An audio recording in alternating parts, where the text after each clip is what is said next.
Fala, fiel, beleza? Meu nome é Fabiana Garracha e você tá na Rádio Coringão.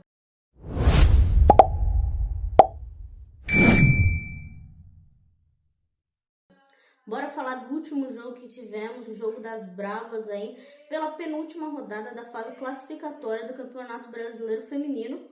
Então bora lá comigo, vamos analisar tudo o que aconteceu nesse jogo, que foi um jogaço.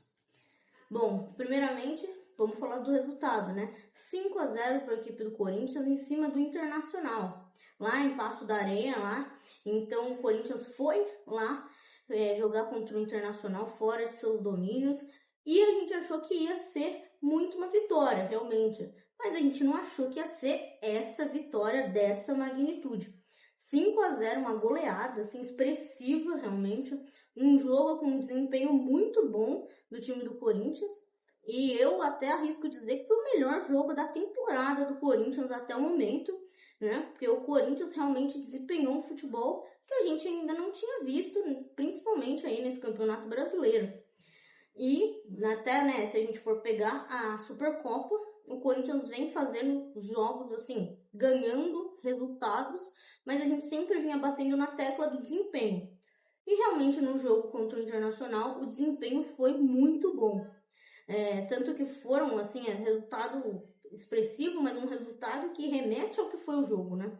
Então, assim, o Corinthians fez 5-0, mas podia ter feito 6, 7, podia ter feito muito mais. A defesa também se portou muito bem. Então vamos falar um pouquinho mais, destrinchar um pouquinho mais do que foi essa partida, por que esse resultado, né, de 5 gols. Então, o Corinthians entra, primeiramente, a escalação, né? O Corinthians entra com as 3 zagueiras, com as 2 alas, a Gi Fernandes fazendo a ala direita e a Tamires fazendo a ala esquerda. E nesse jogo as alas foram muito importantes para a equipe do Corinthians. Pelo meio de campo a gente teve a Yaya fazendo o primeiro volante e a Duda Sampaio trocando muito de posição também, ali formando trio de meio campo com a Letícia Monteiro. Mas a gente vai falar de posição aqui, só que assim, o posicionamento da equipe foi muito modificado durante o jogo por conta das movimentações que teve, né?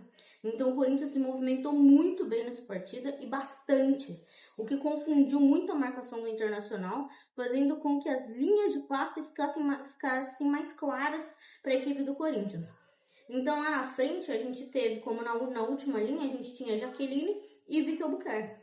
Só que a gente tem que ressaltar que o Corinthians não tinha para essa partida, não tinha opção de centroavante. Então nem a Ariel Godoy estava disponível, tá lesionada, e nem a Johnson também com suspensão por cartão amarelo. Então, por necessidade, o Lucas Piscinato precisou, né, montar essa equipe sem centroavante, como não era de costume, né, dele estar montando, dele estar tentando, né, colocar como titulares uma ou outra, né, o Ariel ou a Johnson, mas por necessidade ele acaba colocando uma equipe sem centroavante, o que acabou dando muito certo para a equipe do Corinthians e facilitou muito essa quantidade de gols e essa quantidade de chances que o Corinthians cria. Então o volume do Corinthians foi muito grande desde o primeiro minuto, o Corinthians dominou a partida, realmente assim, a gente foi para o intervalo com 2-0 no placar, mas poderia ser muito mais. E uma coisa que me chamou muito a atenção nesse jogo foi a troca de posições muito entre a Vicky Albuquerque, a Duda Sampaio e a Letícia Monteiro no primeiro momento. A Jaqueline principalmente ajudando muito ali a Gi Fernandes, criando muitas linhas de passe, dificultando muito a marcação do Internacional. E lembrando de um detalhe muito importante, o Internacional precisava ganhar esse jogo para ainda ter chances matemáticas de vir aí numa classificação para a próxima fase, né, para a fase mata-mata do Campeonato Brasileiro. Como a gente na penúltima rodada, o Internacional está com 14 pontos, e ele já não alcança mais o Red Bull Bragantino, que está lá atualmente na 8ª colocação. Então, o Red Bull Bragantino, a última vaga é a que está sendo mais disputada, e o Internacional, se ganhasse, tinha chances ainda de levar essa 8ª vaga, mas agora não tem mais chances. Mas o Internacional precisava ganhar. E o que criou também o Internacional, muita pressa, muita preocupação. E assim, né, como a gente diz, a pressa, né, acaba levando muitos erros também. Então o Internacional errava, mas o Corinthians também aproveitava esses erros, né? Então o Corinthians criava linhas de passe, dificultando a marcação. O Internacional ficava pressionado, tanto já vinha pressionado por um resultado, né? Porque tinha que ter um resultado, mas também vinha pressionado por causa dessa marcação do Corinthians e por causa dessa movimentação do meio-campo. E que facilitou muito o volume de jogo que o Corinthians propôs. E mesmo jogando fora de casa, sempre propondo muito a partida, né? Sempre com a bola no pé, trocando muitos passes. Então o Corinthians poupando muitos chutões, então não dando muitos chutões, né? O que é muito bom para quem quer reter a posse de bola. E o Corinthians é um time que gosta muito de reter a posse de bola. E por isso que eu falo que no jogo foi um jogo que encheu os olhos mesmo, que realmente a gente pôde ver aquelas antigas bravas voltando a jogar, criando linhas de passe, tocando a bola, diminuindo a área de trabalho ali, né, da bola, trocando passes curtos, então se movimentando muito para não ficar marcadas. E o que acontece nesse jogo é a criação, o volume do jogo, né? E como eu disse, as alas foram muito importantes também para estar atacando, né? O primeiro gol foi da Tamires, a ala esquerda, nesse jogo. Veio como elemento surpresa. A Gi Fernandes também teve chances também de finalização. E isso também é um motivo que o Corinthians jogou muito bem também. Porque todas as jogadoras do meio para frente tiveram chances de finalizar. Então sempre assim, mesmo sem ter uma centroavante, o Corinthians sempre tinha 2 ou 3 ou mais jogadoras lá dentro da área. Então nunca a área estava vazia, nunca não tinha ninguém para finalizar a jogada. Então às vezes era a Vicky, às vezes era a Jaque, às vezes era até as alas, a Gil Fernandes, a própria Tamires que pisou na área para finalizar. Então a Tamires fez o primeiro gol, acabou dando assistência também para o segundo gol da Jaqueline, ainda no primeiro tempo.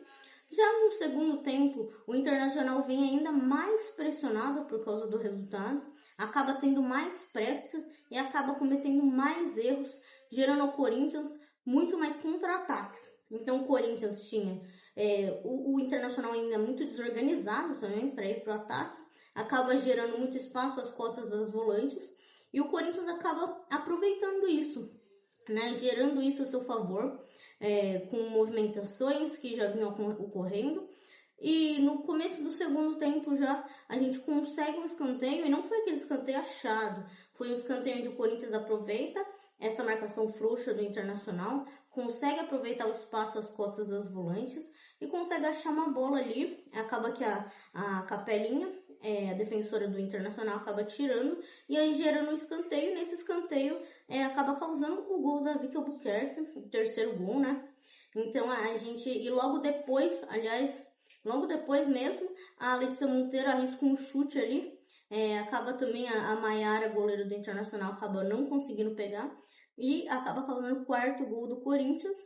E aí depois disso, depois do quarto gol, ele acaba tirando algumas peças também para poupar fisicamente, já que o Corinthians tem muito desgaste físico, né? E ainda a gente tem que lembrar que tem algumas jogadoras que não vão ter tempo de se recuperar porque vão para a Copa América. Então a Duda Sampaio é uma delas. E algumas jogadoras que já estavam mais desgastadas também. Ele acaba tirando essas jogadoras, mas o Corinthians continua num ritmo acelerado. Continua pressionando o Internacional e acaba conseguindo o quinto gol ali nos pés da Eudmila, que entrou aí, né, no lugar da Gi Fernandes, aliás. Então ela entra e acaba fazendo o seu gol também, um quinto gol com placar final. Aí o Corinthians só administra a partida. O Internacional que tentava muitos contra-ataques, mas não conseguia ligações diretas, principalmente com a Belém Aquino e a Julieta Morales. Então elas não conseguiam os ataques serem precisos. E o Corinthians aproveitou muito isso para concentrar a partida no meio campo, para conseguir tocar a bola, para conseguir pressionar mais o Internacional. E foi uma das melhores partidas que o Corinthians jogou. E eu digo que foi a melhor partida que o Corinthians jogou essa temporada. Esse time tem muito potencial, então a gente não viu gols muito parecidos, com muitas jogadas iguais. Então o repertório foi muito, muito bom, foi muito vasto o repertório também. Foi um jogo muito bom de se ver. A gente vê que essas meninas têm potencial para jogar, têm potencial para jogar bem. E é isso que a gente queria ver, e é importante que o Corinthians volte a jogar bem agora, antes do mata-mata. Próxima rodada a gente tem o Cruzeiro em casa, então todos os jogos da última rodada no mesmo dia, no mesmo horário. Então todos os jogos na quarta-feira, dia 18, às 15 horas da tarde. O Corinthians recebe na Fazendinha o Cruzeiro, a equipe do Cruzeiro que não perdeu ainda, então é importante a gente ganhar para derrotar o Cruzeiro e levar o Cruzeiro com a moral lá embaixo e a gente com a moral lá em cima, direto pro mata-mata. Então, foi um jogo muito bom de se ver. Quem viu, com certeza gostou. Principalmente da equipe do Corinthians, né? O Internacional não gostou muito. Mas com a equipe do Corinthians jogou bem. As meninas jogaram bem individualmente também, muito bem. Coletivamente, melhor ainda. Então, foi um jogo muito bom de se ver. E o Corinthians vai muito forte pro mata-mata. Acompanhe todos os vídeos nas nossas redes sociais. É isso e vai Corinthians!